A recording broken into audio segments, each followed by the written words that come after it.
Good Thursday evening, and welcome to episode number 3 of This and That, the podcast. I'm your host, Joe Gilloway, joined by my co-host, Bill Bostic.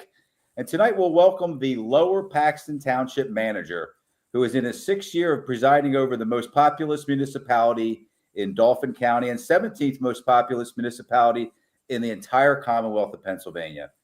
There have been some recent hot-button issues for the township taxpayers, which we hope to address, along with learning more about the roles of our guest, the roughly 100 employees he presides over, the township's board of supervisors, and the volunteers who all help to comprise the team who keep Lower Paxton Township running.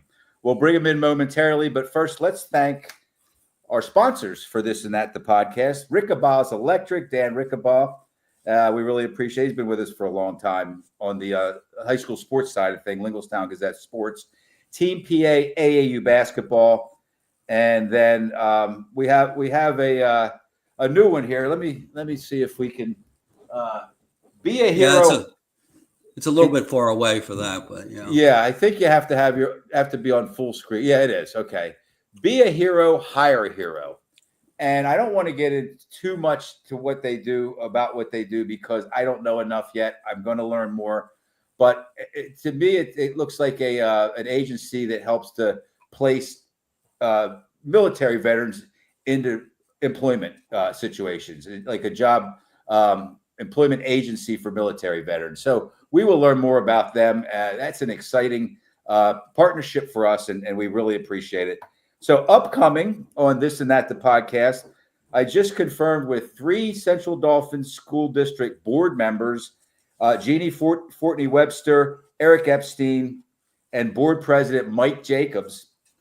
Bill, we're working on a date for them. Okay. Next Thursday doesn't work. All right. So we'll figure out when we're going to have them in and book it. So the other thing is, let me just read this disclaimer. The views and opinions expressed in this podcast are those of the participants who state them and do not necessarily reflect the beliefs or positions held by This and That, the podcast, as an entity, or by the sponsors who support the show. So. Yeah. Well, I don't know if you realize this or not, Joe, but we're actually the top rated podcast in all of Lower Paxton Township. I did hear that. We just moved from number 1 to number 1, right? And I think we're the only one. We are the only one. So, Bill, it's glad to be back working with you. Bill and I worked together for, I don't know, 3 or 4 years. I mean, like all the time, though, like nonstop. Yeah. And we went from not knowing each other to like fast friends and working together. And do you still drink a lot of coffee, Bill? I do. In fact, I wanted to mention to you, I don't know if you frequent the convenience stores in the area, but there's a brand new one. Okay. And I went there yesterday because they were giving away free coffee. I don't know if you can see that or not. It's probably backwards. Wawa. It's actually forward. It's actually the right way. It's the right way. You can see it. Okay. Yeah. Yeah. So how long did you have to wait in line for free coffee? It really wasn't that busy. Okay, that's good. It's at the intersection of Route 15 and 81, right there in the Enola area. It's up on a hill. You can't miss it. Now, I have to ask this. I mean, I'm kind of afraid to ask this, but I will. What's that? Did you drive the whole way there just for a free cup of coffee? I did. Oh, I wanted to get that free cup of coffee. Okay. When the place, I'll tell you what, I don't know if you frequent these places, but I don't frequent convenience stores. You have the one on Mountain Road, Turkey Hill. Right. I swear they have the best coffee. That's kind of the place to be too. Like I know a lot of people that like see a lot of other people there. Like I ran into so-and-so at the Turkey Hill on Mountain Road, you know? I have to say that for years and years and years, I went to St. Thomas Roasters, not saying anything bad about them, but just I have time to go in and out very quickly. They're Columbia Supremo with a little bit of cream. It's just very smooth, and the help in the morning is great people to be around. So sometimes you get a out of left field, you get a cup of coffee that you wouldn't expect to be really good. I think McDonald's actually has a pretty good cup of coffee. You know? Yeah, it doesn't compare to Turkey Hill. Okay, all right. So we're looking forward to talking to Brad here tonight. Yeah, I don't think I mentioned it's Brad Gotshall. Yeah, I mentioned everything about him and about his job, and I didn't mention who he was. But Brad Gotshall. What are these 3 quick hitters, Bill? on our itinerary. This is our Yeah, first time actually using a real itinerary, by the way, and I like it a lot.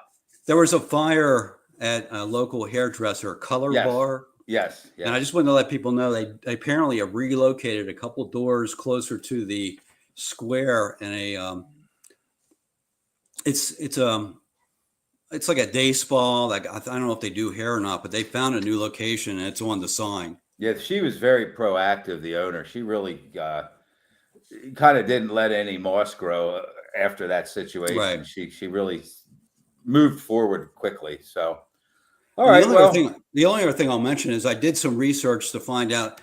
We're going to be talking about township stuff, and there's been some battles over like the Republicans having too much influence, Democrats not enough, all that kind of stuff. And I wanted to find out the breakdown in Lower Paxton Township, Republicans versus Democratic voters. And surprisingly, the Democratic Party has more voters in our township than Republicans. It's very close.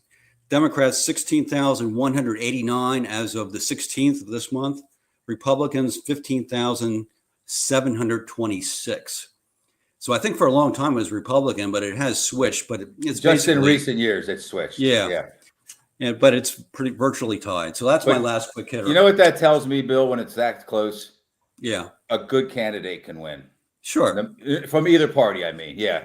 If you're a good candidate, it doesn't matter what party you represent, you can win in Lower Paxton Township. So let's bring in Brad Gotshall. There he is.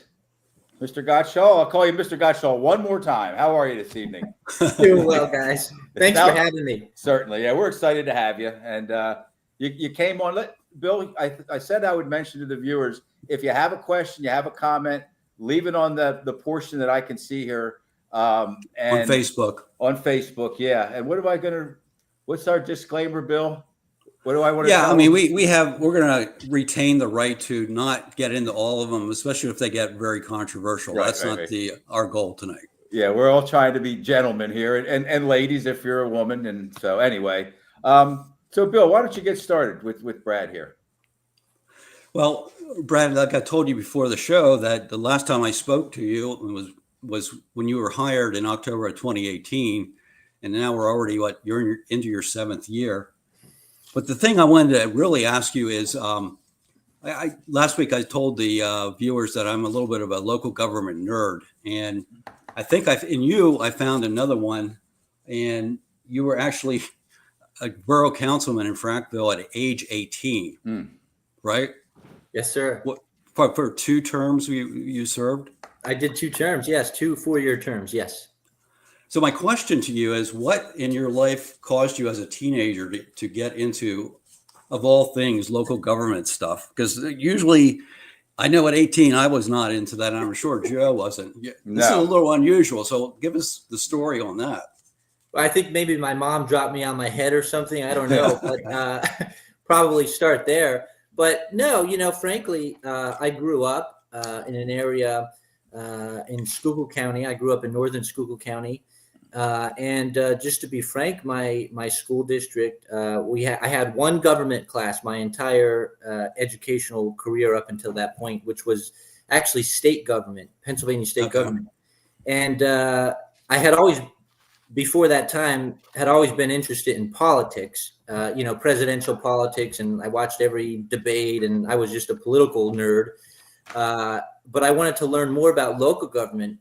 And, what better way to do that than to just run for office and learn firsthand. And so that's what I did. And, I was crazy enough to put my name into the ring, and even crazier to serve 2 terms. So the rest is history, as they say. How did that feel when you realized you won? I was super excited. I was super excited. I actually had initially planned on running for mayor of my town, of my borough, until I found out that actually in borough government, mayor doesn't have a whole lot of opportunity to do anything other than overseeing the police department schedule and things like that. So I wanted to have real change, the power to have real change, and that's why I decided to run for council instead. Okay, so did you have to do any campaigning, or was it pretty much? Did you have any competition? I did. And in fact, when I started running for office when I was 17. And actually, when I was going door to door, I had to actually inform folks that I would indeed be old enough to take office, come general election, or come January, if I were so chosen to be elected. So I went door to door. I, went to various political functions. And like I said, I was just a political animal from the get-go. And actually, in between those two terms of borough council, I actually also ran for countywide office, which was the Schuylkill County Clerk of Courts. So I was all over the county knocking on doors. And at that age, I was 20. And unfortunately, looking back, maybe fortunately, I did not win that office. But here I am. Okay, we have a question already here, and it's one of our sponsors. It's Dan Rickabaugh from Rickabaugh's Electric, another tried and true Lower Paxtonian. He cares about the township for sure, and he's my electrician too. He's done a lot of work at my house, by the way, and does a great job. Mr. Gotshall, if you had to pick one of the biggest issues facing Lower Paxton Township, what would it be, and what are you going to do to address that issue? What's going on? What's the hot topic right now, or topics? Yeah, I would say that there are a lot of kind of public issues that people may think of as being the big issue that may come to mind, like fire or maybe some of the drama on the board and how we deal with that, or some of the other issues that people kind of see day to day. But I would actually say that probably the biggest issue facing the township is infrastructure, and specifically infrastructure related to our rapid development. As you noted, and actually I have to correct the record here. We are actually the 13th largest municipality. Okay. Now in the Commonwealth, not the 17th. You can't trust that darn Google sometimes. I'm sorry. 15th largest. Okay. 15th largest in the Commonwealth. And to be clear, I'm sorry to interrupt, but just so people at home know, that includes cities. Cities Correct. are included in that. So go ahead. Correct. Yes. So anyway, we continue to grow. 54,000 or so individuals now residing in Lower Paxton, and of course, with that comes the challenge of keeping up with our infrastructure. We have every time we take on a new development, the developers at some point turn that infrastructure over to the township. And, we may not have to deal with it for the first 10, or so years, but come 20 years, 15, 20 years, that infrastructure that we just took on is now starting to degrade, roads, sidewalks, sewer, et cetera. And so keeping up with that infrastructure poses a real challenge. And, so how are we looking to address that issue?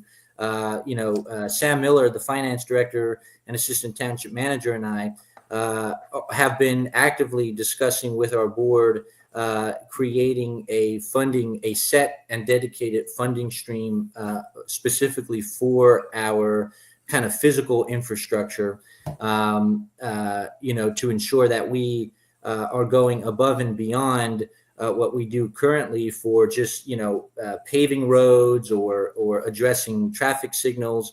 But how are we looking 20 years down the road to ensure that we are adequately able to rebuild roads that need to be rebuilt, or address things like code enforcement?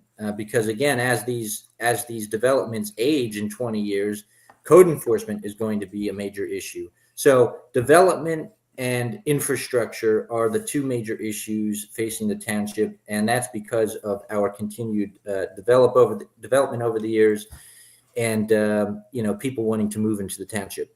So a lot of times we don't know, without you explaining that, you can drive across a bridge every day and not know that bridge is going to need fixed or replaced soon. There's roads that we might be driving on. Same thing. I'm getting fine back to work and back. I feel like everything's cool, but it's not. It's going to need addressed, and we know about the fire companies need help. We know that there's George Park probably is in a little bit of disrepair, right?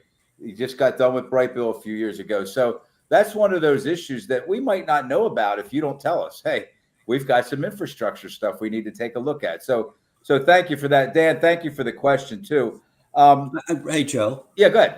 I just got a quick follow up for Brad Sure. on this Sure. infrastructure. You talked about creating a fund, a new stream of revenue to put away. Where would that come from? I mean, how do you develop it whenever you're dependent on taxes and to some degree grants if you can find them? Yeah, great. That's a great question, Bill. Yeah, I mean, currently, of course, we most people may not know, or maybe some do, but currently we really rely exclusively on the township's liquid fuels fund. So, of course, every time somebody goes to the pump at the gas station to fill up their car, they are paying. Actually, a majority of that price is taxes. And a lot of it are taxes that are assessed by the Commonwealth, and a portion of those taxes then come to each municipality. So we do that currently to fund our road and infrastructure improvements. However, to get to your point, yes, I mean the second class township code would allow for an additional special tax millage just for infrastructure improvement, and that's really what we're talking about here. We have historically had a very low tax millage rate in the township, and our heavy reliance on residential development in the township is really putting a squeeze on that millage. So that's really what we're talking about, Bill. Okay. So let me explain how we got Brad on the show. Last week, he made a comment that, hey, I'd like to come on and have a chance to, kind of give my side of the story or kind of contribute to the conversation. So thank you again. I wanted to let people know that that's how this all started. And that was cool. I thought that was really cool. And it also started with, we had a guest on last week, and he was kind of being Steve Blaine. And I've known Steve a long time, and he was kind of being blunt about things, but as blunt as he was being, he was representing the feelings and the sentiments of a lot of Lower Paxtonians, Well, in that neighborhood, yeah, in his neighborhood. Yeah, but he's also somebody that goes to like a lot of the township meetings, and he sees that that the board's been, let's say, dropping off, like resign. We had 4 resignations in 3 months, and hopefully we're getting back to a point where we have a full board. Everybody's getting along a little better. I don't know how poorly people weren't getting along, but it wasn't a good look. I know for somebody that either attends the meetings in person or watches them on TV, I would sit there for a few of those, and it wasn't just one; it was a handful. I would think, what is going on here? These people are adults, right? And I know that adults and human beings, they don't always get along, but you think, Brad, that we're kind of heading in the right direction? I like the most recently placed supervisor who beat me out. I put my name in the hat, and I wasn't resentful about it. But I do have one question after you answer this one. But how do you like the way things are shaping up with the board? I really like it. I mean, it's unfortunate. This has historically been a very stable township. I mean, our supervisors had served long tenures. My predecessor, the township manager, George Wolf, had served a long tenure, good, stable tenure. And so the recent disruption has been very concerning. And it particularly the drama surrounding the disruption has been concerning. So I'm really happy. I think the new board that's shaping up is looking good. I mean, they are all there for the right reasons. I think they're all very exceptional professionals, and hopefully we'll turn the corner very quickly. And that's not to say that the former board necessarily was not professional or whatever. It's just to say that the new crop looks to be heading in the right direction. So I wasn't saying that either.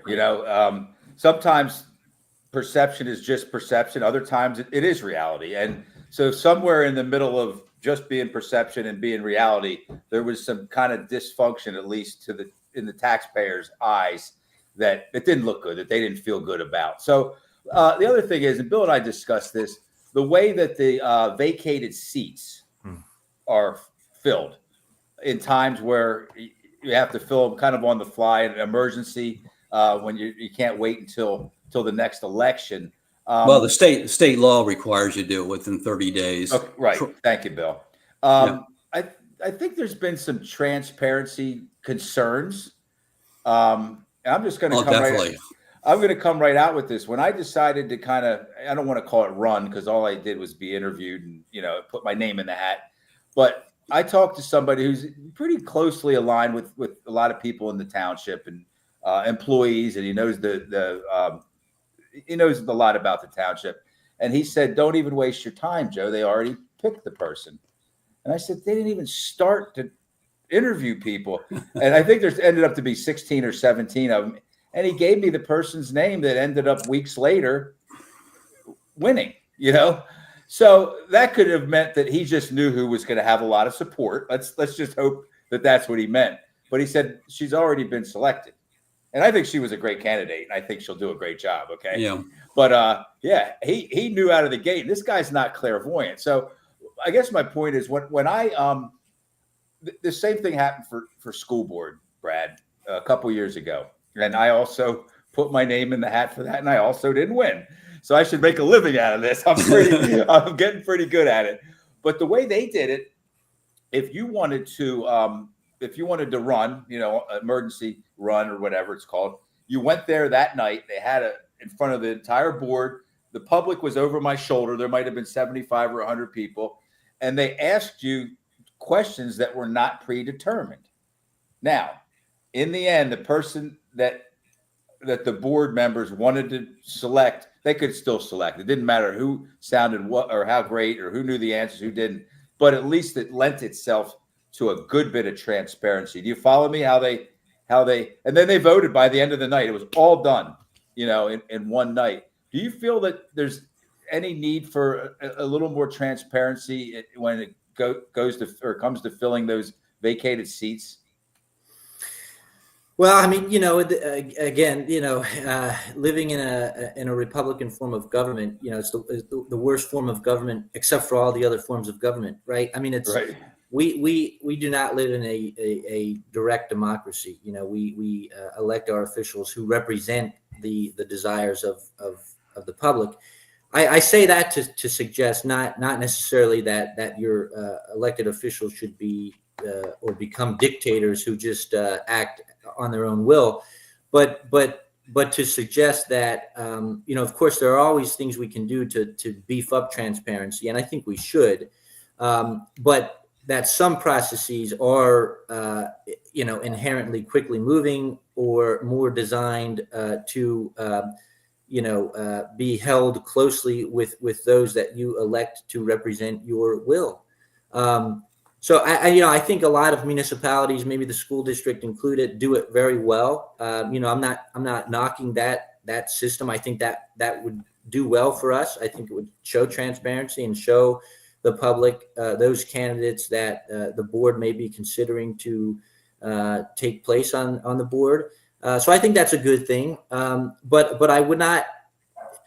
I would say that the lack of transparency in Lower Paxton's process should not be construed as some sort of conspiracy or that something shady was going on behind the scenes. We did everything, as has been noted by the legal book, and everything was good. But yeah, I think we could probably beef up that transparency and and I wasn't accusing you of anything either. I just some of this stuff are my feelings, but the feelings of I live right smack dab in the middle of Colonial Park, and I interact with people that I hear their opinions, I hear their questions, and that's the question that Bill, that a lot of people have had.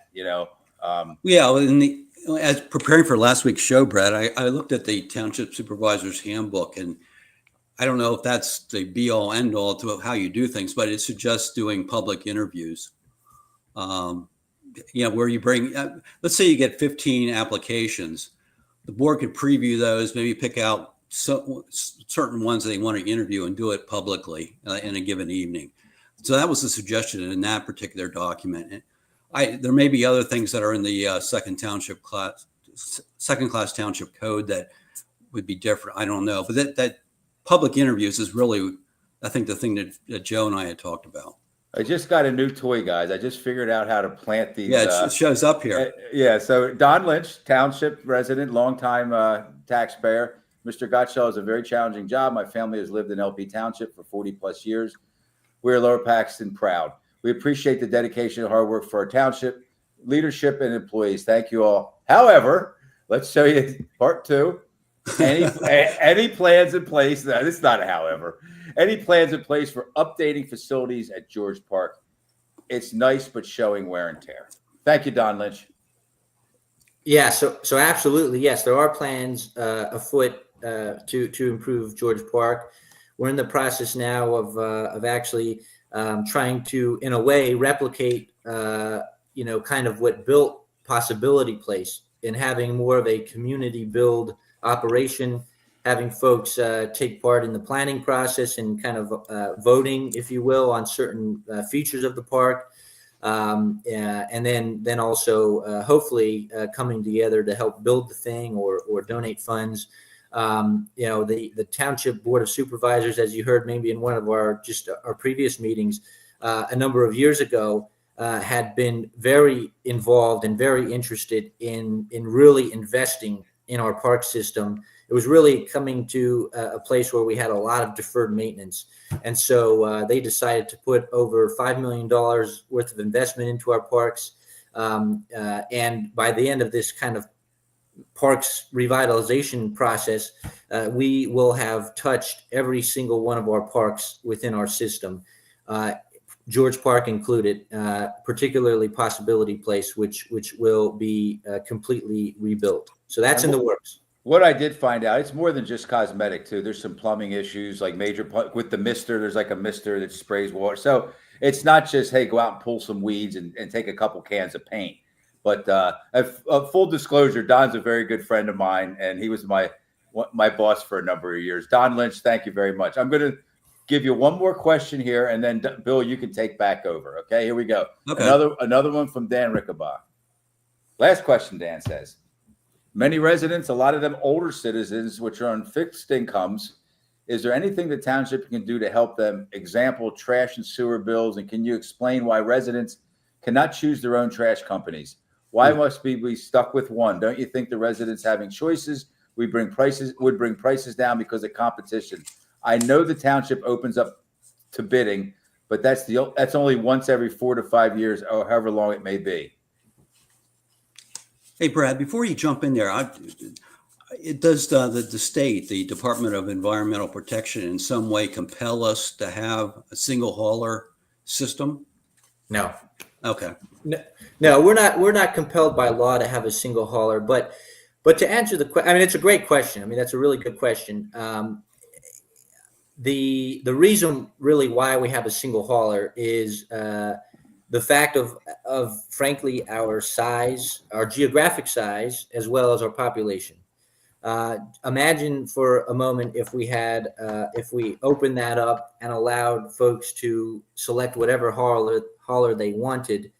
With over 17,000 homes in the township, it's possible that you would have 15 haulers in the township, putting their trucks out all throughout the township every single day. Right. Whereas the township could better coordinate and mitigate really an on-street disaster that would be. It's actually good timing for that question. I was actually just out yesterday. Woke up at 5 a.m. To do a ride along with Penn Waste. I spent 6 hours in a recycling truck. We picked up almost 1,000 homes worth of recycling, and it really I didn't really think of it before I did that ride along. Actually, the chaos that would ensue if we would allow any hauler to come out, because just having the one recycling truck that I was in, I was able to see kind of firsthand how difficult it is getting around some of these very tight streets, navigating around cars or mailboxes to pick up recycling. So if you add another 5 haulers or so doing that at the same time, it could be very challenging. Haywire. That's a good way to put it. Yes. Yeah, it really Hey, Brad. could You know, I lost my train of thought a little bit here, but the one question I wanted to ask you on this is, well, I wanted to tell you 35 years ago when I moved into the township, I was somehow got a list of haulers, and I had, at that point was able to pick, but then it changed, at some point. But one of the big questions I see when looking at Facebook and some of the groups that are focused on Lower Paxton Township is the older people have very limited trash. I mean, at the prior contract, they had bags so they could buy and all that. So why don't you explain how that went away in the last contract process? Yes. Yeah, that's another good question. Yeah, we really did try this when we put out when the contract last went out to bid. We really beefed up. When I look at public bidding, I look at it as a way for the municipality to put out our shopping list. Put out every single option that we would want to even consider so that we can get the Board of Supervisors the best slate of options that they can select from. So that's what we did. We greatly expanded the bid specs. We had more options and alternatives in the bid specs than I think ever before. And some of those options in bid specs included things like manual collection, bag collection, and a whole host of other things. And frankly, actually, the haulers did not choose to bid on those various options. The solid waste industry is moving towards this automated toter style collection. Right. Period. End of story. And in fact, as I just mentioned, most of them actually didn't even put in bids on. I think we received one bid on the manual collection. No bids on the bag collection, but I think we received one bid on manual collection. And that would mean that they would not provide toters. You would still use whatever can you wanted, and somebody would come by and lift the can into the truck. So it's all a matter of that bidding process. We put the options out there, and we just simply got what we got through that bidding process. Unfortunately, the board now did end up putting in the 32 gallon tote system to try to mitigate some of the larger totes on our seniors, but that's as good as we were able to get it. Yeah, and in defense of Lower Paxton Township on this issue, I work in the news industry covering Pennsylvania state government, and my job, I actually scan newspapers from across the state. And whenever this hit Lower Paxton with this new contract with Penn Waste, there was many stories out there about municipalities going through the same thing. Prices went up significantly and all that kind of thing. So this is not unique in Pennsylvania, at least, for sure, like what we experienced. So just to reintroduce things here for those maybe just jumping on or those who've been on the whole time and forgot, you were watching This and That, the podcast brought to you by our sponsors. Again, I think it's a little too small for you to see there, but Be a Hero, Hire a Hero, Rickabaw's Electric, Team PA, AAU Basketball, and we are speaking with Lower Paxton Township Manager Brad Gotshall. Brad, thanks again for joining us. Bill, turn it back over to you. Yeah, the one thing I wanted to follow up, I think when you commented last week, whenever Steve Blaine was on, he was talking about the sewer, stormwater, street project, curbs, and all that stuff going on around Kenwood Avenue. Specifically, I think it's Meadowbrook. Is that correct? That was called. Okay. All right. Yeah. Yeah, and so I wanted to give you a chance to explain that. He said it was a 3-year process. Has it been 3 years that project has been going on? Yeah, I mean there have been phases of the project. So Doley themselves in there with streets ripped up, and this particular phase of the project hasn't been 3 years. But yes, he is absolutely correct that neighborhood has had 3 straight years of some sort of construction in and among their streets. I mean, I have to say, among all the kind of recent public drama or public outcry that has been lobbied at either myself or the board, The BC7 sewer project. What's BC7, Brad? That's what the project is called. It's the basin identification that we use. So we're doing these sewer projects based on basically water basin project areas. And so BC7 just means that particular water basin. It's behind Paxtonia Elementary School in that general area, and I guess George Park, that general area is what we're looking at, right? Yes, back in that area, yeah. Okay. But you know, I would say that those folks, particularly Mr. Blaine, Mr. Packer, really, we were not. Their concern is valid. I mean, their streets have been ripped up. There has been dirt. It's been a very difficult environment for them to be living under. And so there is no sort of tension or animosity between the township and these folks. Their concerns are valid. But it really came down to a point where it was not as easy as residents coming into a meeting and the township board of supervisors or the township manager turning around and telling Dolly what to do and it being done the next day. There were issues that had been prolonged throughout the project, both internally and externally. So that means on behalf of township staff and on behalf of contractor staff, that kind of contributed to some delays. Certainly over the time, weather had contributed to some delays.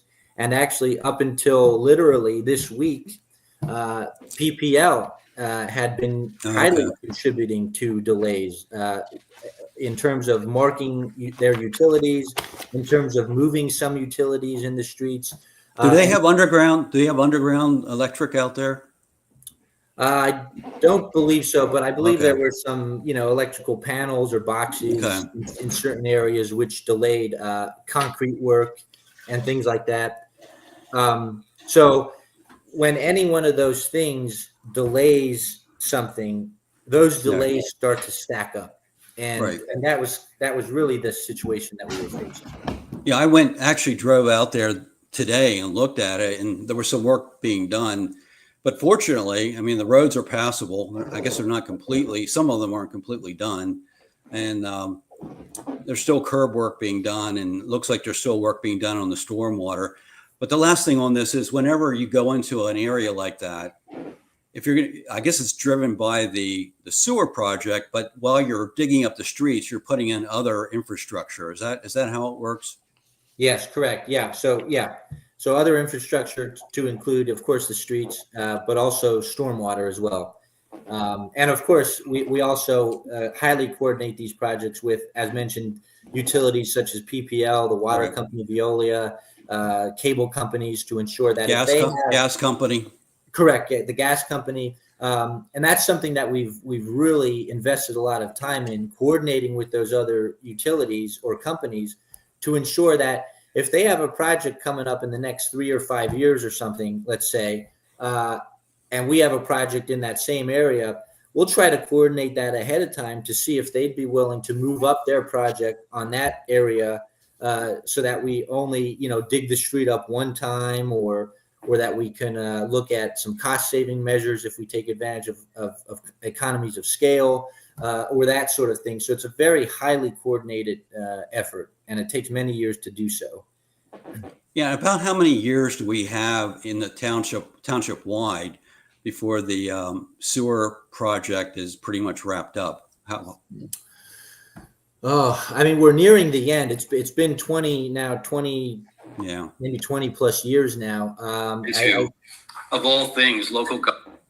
I would say probably within the next 5 years, I think we'll be wrapping that up. It's coming to a conclusion.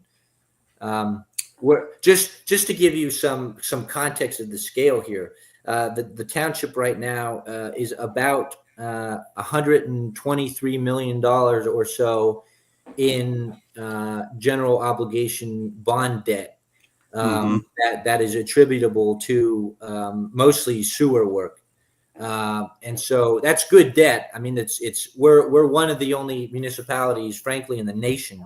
That's no joke or exaggeration, in the nation that has launched into such an aggressive sewer replacement project. I mean, we're replacing not only public infrastructure, but also sewer laterals. So people are getting their laterals replaced, and it's really aggressive. So the one other thing I wanted to check with you on, and this harkens back to 2018, whenever you were hired. I think the township, whenever George Wolf, our longtime manager, was put in notice that he was retiring, they were at the point that you came on, they had already been 6 months trying to find someone. So that tells me it's not easy, especially in a large municipality like this one, to find someone. And Loman Henry, the chairman at that point, publicly talked about bringing you on, young guy, hopefully like George Wolf, would spend significant years here and grow with the township. But you came in here with just not a whole lot of experience with municipal management, 2 different small boroughs, Indiana and out in Western PA and Millersville locally here. So those, and then coming in the Lower Paxton with a huge population, big budget, big staff. I mean, how in the world did you navigate that process the first couple of years?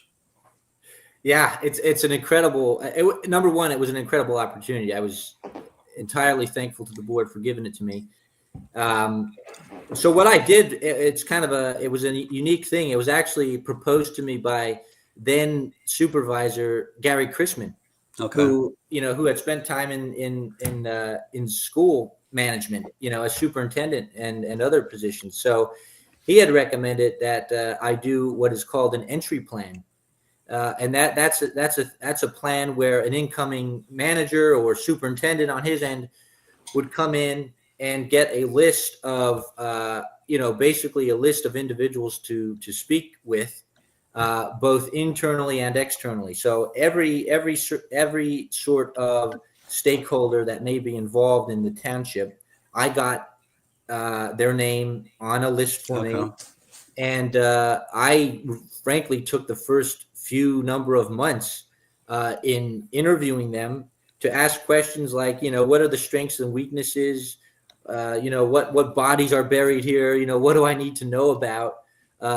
And how can we help you, stakeholder, do what you need to do within the community?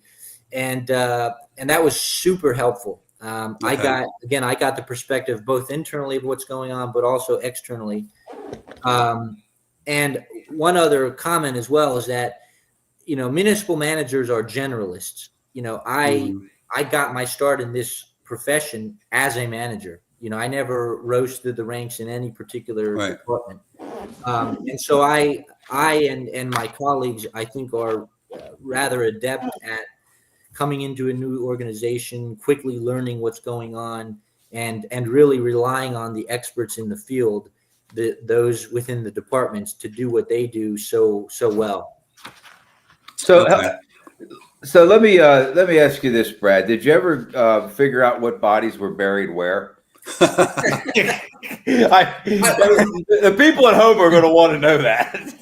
It's funny, and it might not be funny, but we actually, within the past year or so, found out that the township actually owns a cemetery, which is the New Side Cemetery.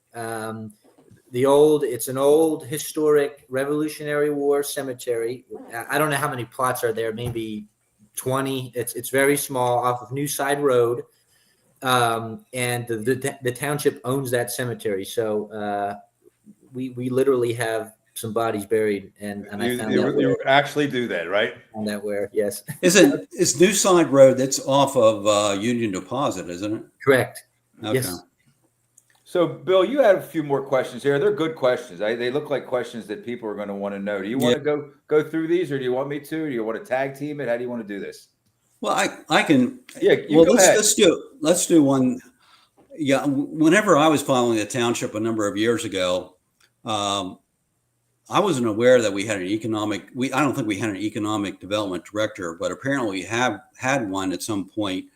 So I wanted to find out about that and what they're doing. And also we talked extensively about the Colonial Park Mall, which potentially is an economic development issue, trying to get that straightened away. So just wanted to find out generally what the township's doing, if anything, in the economic development front. Yeah. So not many municipal managers or municipalities in the nation create new departments every year. Right. It's very rare. And actually, since my time here at Lower Paxton in the 7 years, we've created 2 departments, economic development and, of course, the fire bureau. Right. And so these are huge and very positive moves for the township. Economic development department was created maybe about 3 years ago. We now just recently had our second director of that function or department, and really it came about because the Board of Supervisors at the time had been very much aware and very interested in kind of doubling down on economic development. Usually in Pennsylvania, economic development is handled by the counties, but the board was super interested in it, and they decided to kind of start up a local effort in that way.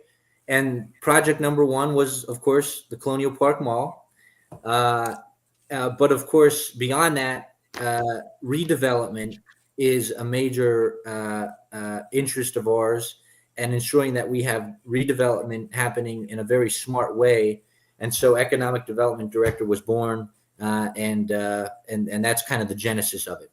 Well, can you give me an example of what redevelopment would look like without, in a way you're not pinpointing an area and upsetting people who are being targeted?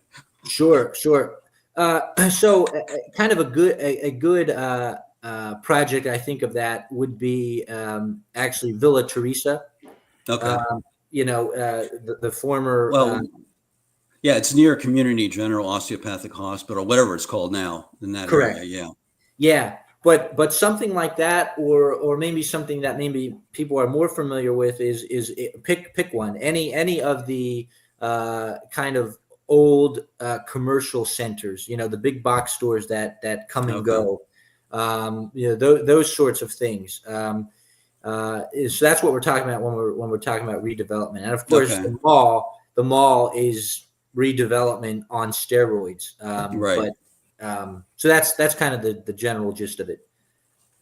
The one nice thing about the mall, I take my granddaughter in there to walk and sort of run around. She's autistic, so it's a good environment. There's not a lot of people there, but at least they're taking care of the inside of the mall. I mean, it's clean. The bathrooms are nice. It looks like they might have done some work on the roof. So unlike some other areas, it's not big time deteriorating. I mean, it's still hanging in there in terms of the building. It's not in terrible shape.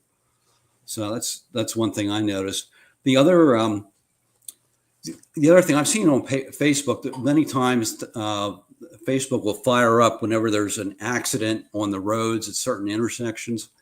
And I wanted to bring to your attention the one that I'm very aware of, living in Linglestown, is the Mountain Road and the southbound exit on 81, where and what happens, Brad, I'm sure you probably know, but traffic backs up from the traffic light there at the Legion back into the bridge. And then the people come off and want to make a left. They can't see what's coming down the outside lane there. And you kind of get stuck in limbo there between both lanes, where you don't know whether to dart through to get to the other lane and take a chance.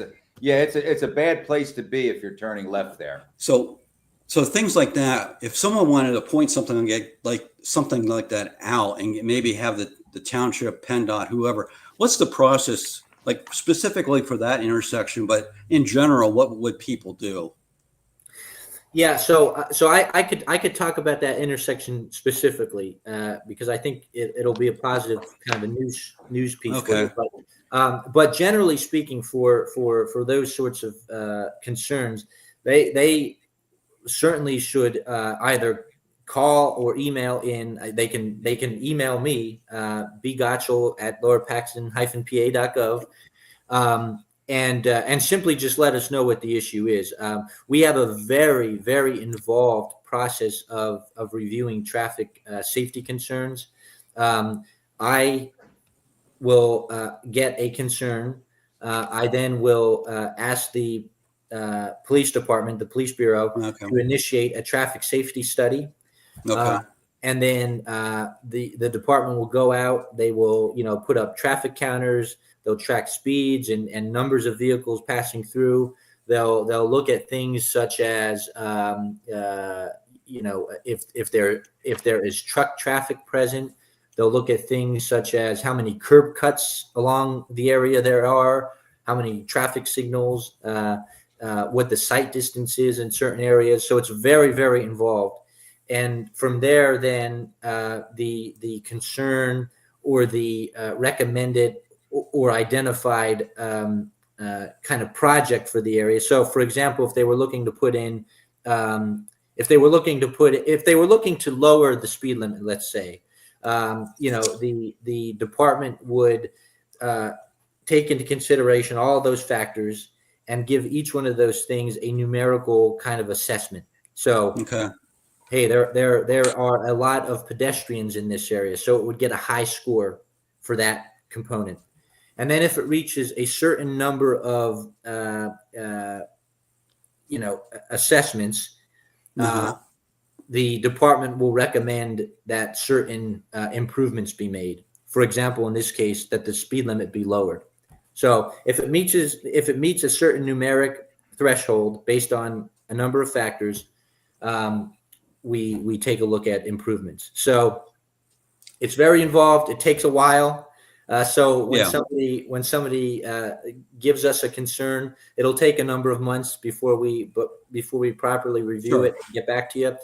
But just know that it's very involved and that we'll get it taken care of. So what's happening there at Mountain Road and 81?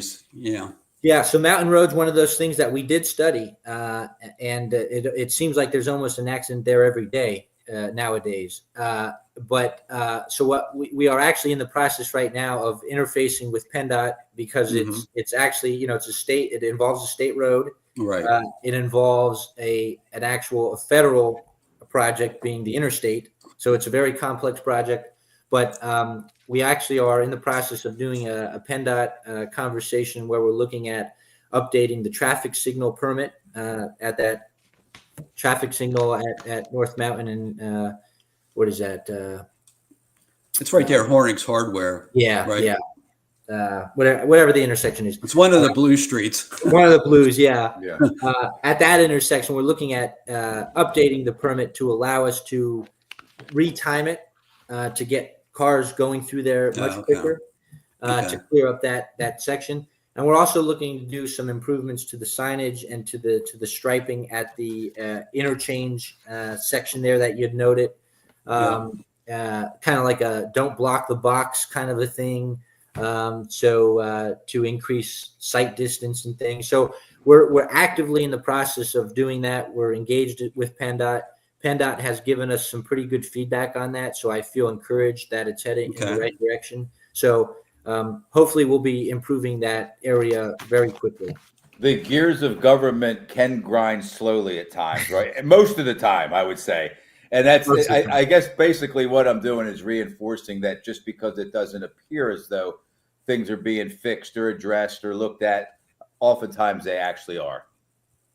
Joe, I have one more question and I'll Certainly. shut it down. Yeah, go ahead. Another change that I've noted in coming back over the last several months and following the township is that we now have an assistant township manager / finance director. So what, and some people I've talked to, so why do we have that? So I wanted to get your input on why we had to expand the administration to get someone to help you out. Yeah. So as noted, the 13th largest municipality in the state, we have historically had a very lean organization. Right. We're actually now up to 100, if you include the 10 career firefighters that were budgeted for this year, we're budgeted at about an allocation of about 170 or so full-time employees. Wow. And if you do a comparable research, you'll find that that's among one of the lowest staff numbers comparatively across the state. I mean, we're a very, very lean organization.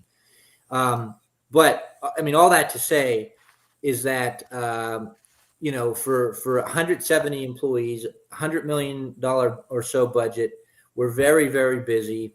And actually, when I was interviewed back in 2018, one of the questions during the interview process by the board at the time was, "What do you think about us hiring an assistant township manager?"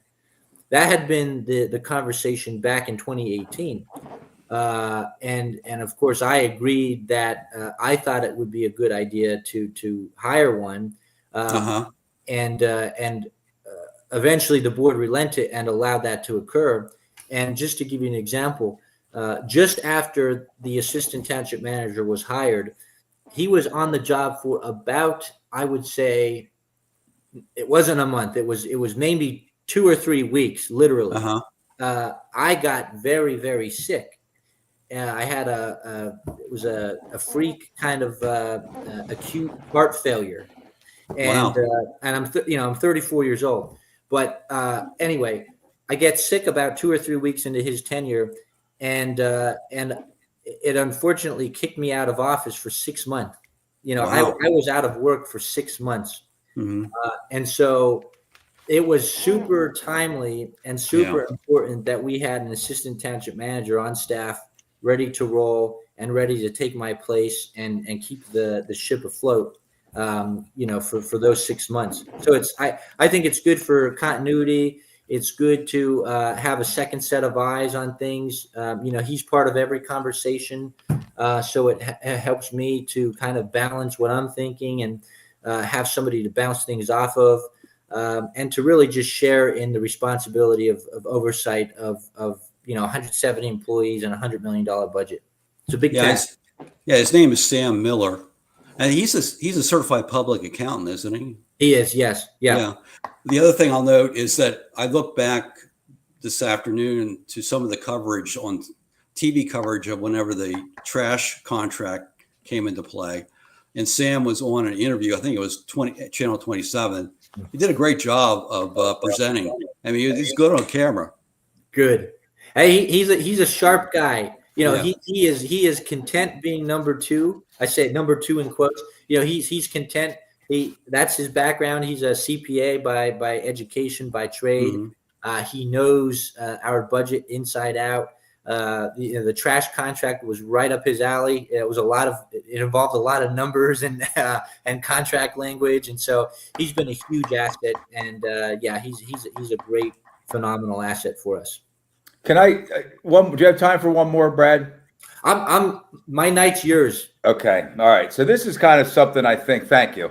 I think is going to be important to the residents of Lower Paxton Township, and that's first responders. Talk a little bit about the health of our police department, our fire companies. I think we have 3 fire companies: Colonial Park, Lingelstown, and Paxtonia. Is that correct?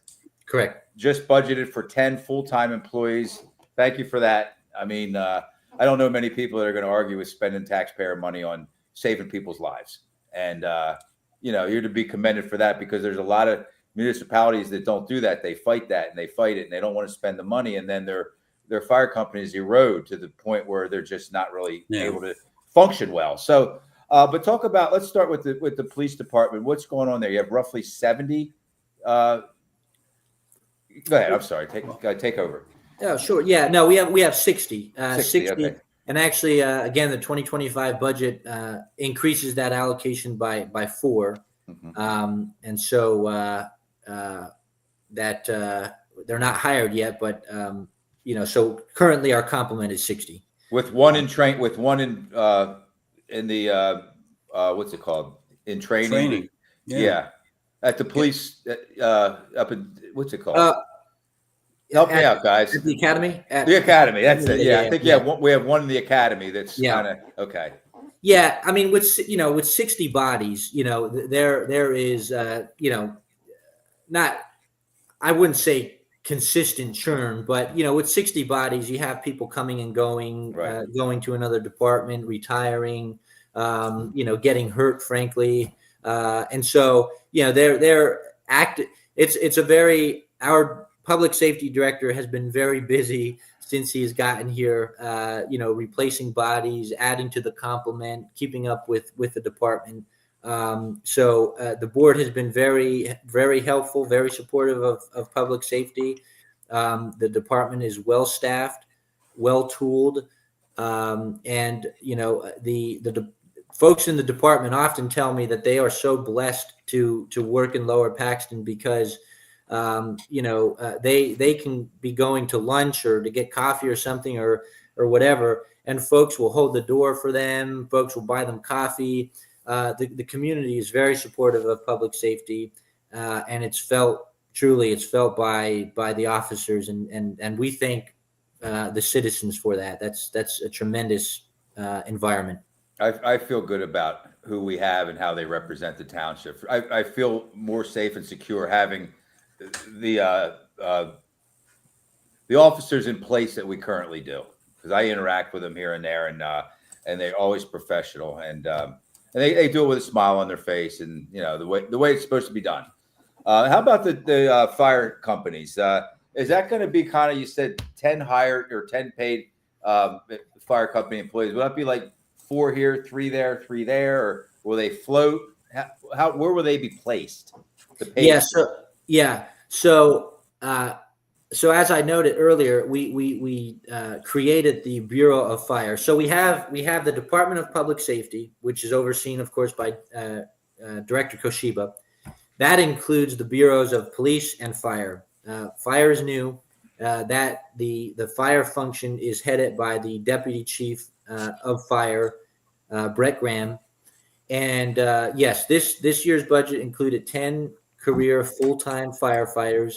And the plan there really is to, through the work of Deputy Chief Graham, he will really be closely monitoring the various schedules of the volunteer fire companies, and we have that ability actually through what we started the stipend program.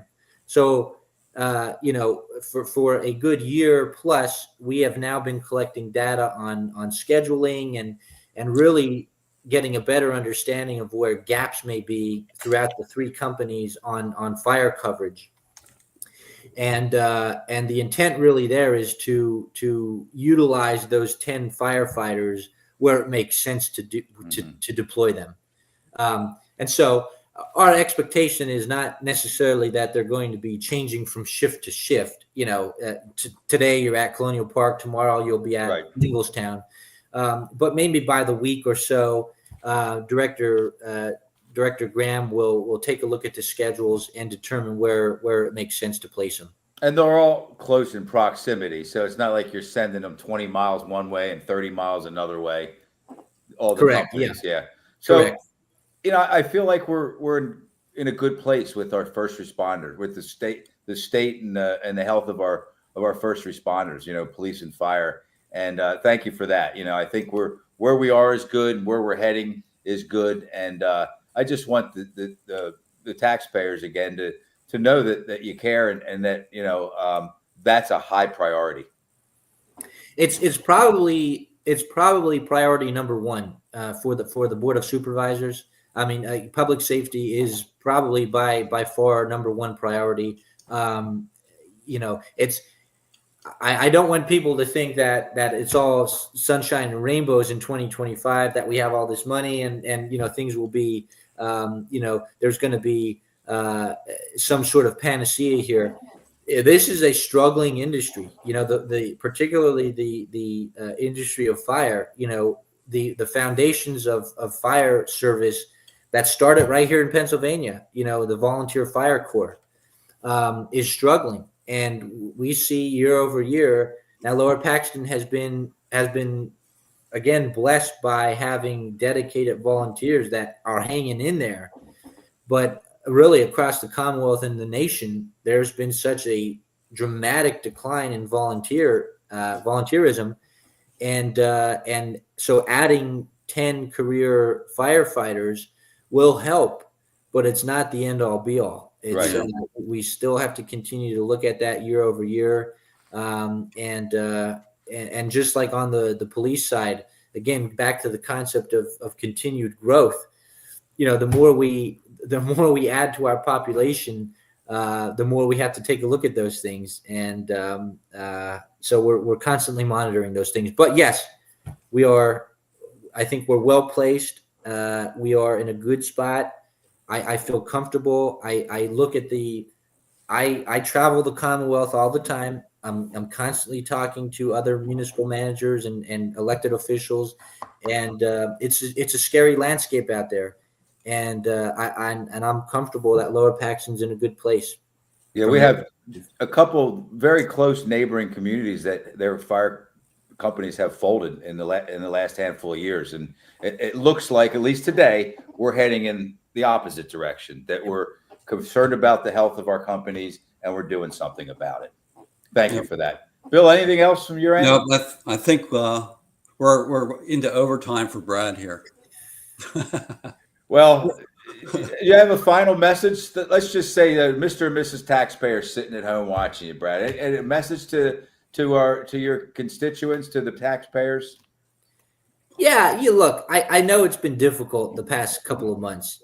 Trust me, this job is not for the faint of heart. Anyone that if somebody were to be watching the news if somebody coming out of college were to be watching the news over the last 2 months, they would not want to be a municipal manager, and I wouldn't blame them. It's been a challenging couple of months. I think that's attributable to the growth. It's changing demographics. The Lower Paxton Township is changing in a number of ways, but it's not a note of concern. I think it's a growing pain. We're moving quickly beyond it. It's a historically stable community. You got a lot of very good professionals, both on the Board of Supervisors now. You got a tremendous crew of professionals who are your department heads and staff below that. Lower Paxton does not have a concern. I mean, I could tell you that first and foremost. There are plenty of places that, if you look below the surface, there are some serious red flags. Let's not look too far than down in Harrisburg, the county, the city. It's out there. But Lower Paxton's truly not one of those places. You should feel confident in that and where the township is heading into the future. Thank you very much. So thanks, Brad. I want to thank again Don Lynch and his wife Cindy for a question about George Park. We had Pat Bird, who came in late and wanted to know about George Park. Pat, go back in the podcast a little bit, in the interview a little bit. We did address and discuss George Park. And Dan Rickabaugh, as always, stay involved, keep caring. Dan from Rickabaugh's Electric, always appreciate your input and your questions. We want to thank, once again, Be a Hero, Hire a Hero.